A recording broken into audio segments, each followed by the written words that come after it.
welcome everyone. Thanks so much for joining me today. In this video, I want to talk about the Home Caregiver Pilot program that will be opening on March 31st, 2025. So if you're someone that has experience with providing care to adults or children, this video is for you. You want to watch it from start to end because I'm going to share with you all the details that you would need to get yourself prepared. The last time I did this video, we did not have a date for when the portal would be available. Now that we have a date, I am back and I am sharing with you what you would need to do to ensure that once that portal opens, you are 100% ready. So one of the first things that persons would need to pay attention to and have this ready, because even if you're not going after the caregiver program, there are other programs that you can apply under, and this will be also required. So you need to ensure that you are completing your language assessment. That is your CELPIP or your IELTS, and I have spoken about this in detail before, so you can revisit any of those videos and you'll be able to find details on them. But you will need to ensure that you complete your English test, and you have to also ensure that you score at least a 4 on that English test for you to be able to qualify for this program. So wherever in the world you are, because it doesn't matter your geographical location, you need to find out if you're able to do the IELTS or you're able to do the CELPIP, and there are different free study materials that you're able to use to take on this challenge. So do not wait until March. You need to try to figure that out now, because when the program opens, it will certainly be a limited number of applicants, and you want to ensure that you are at least third in line, if not first, right? So you want to ensure that you get everything prepared and ready to go. Next, what you want to focus on is having your educational credentials assessed. So the minimum that you would require is at least a high school diploma. So if you received your high school diploma back home, you would need to have that assessed. I also shared details on this before. You see, I've been telling you guys the things, that you will need. So I hope you guys have been keeping up.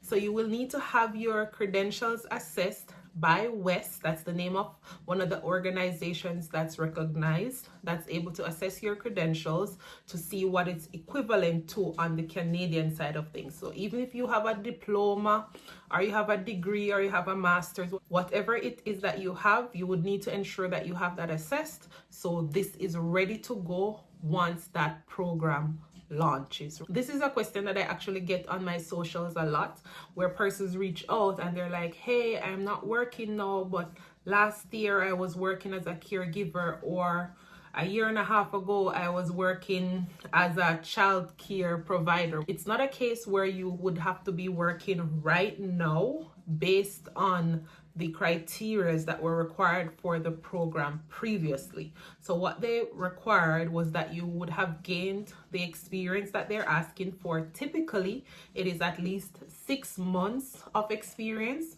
that you would have gained that experience within the last 3 years. You gain this experience 6 years ago, it wouldn't count. But if you're not working now, but you were working maybe a year ago or 2 years ago or even 3 years ago, you would still be eligible with that particular level of experience. And there are 2 categories that will be under this program. One that allows you to gain the experience and then submit your application for residency, and then the other one where you'd be able to apply directly for your residency because you already have the experience. And then the important part, you will need a job offer. So it's not going to be a case where you'll be able to apply just willy-nilly without any type of job, right? You will still need a job offer from a Canadian employer. But because they are opening this program, it would mean that the process is already in place.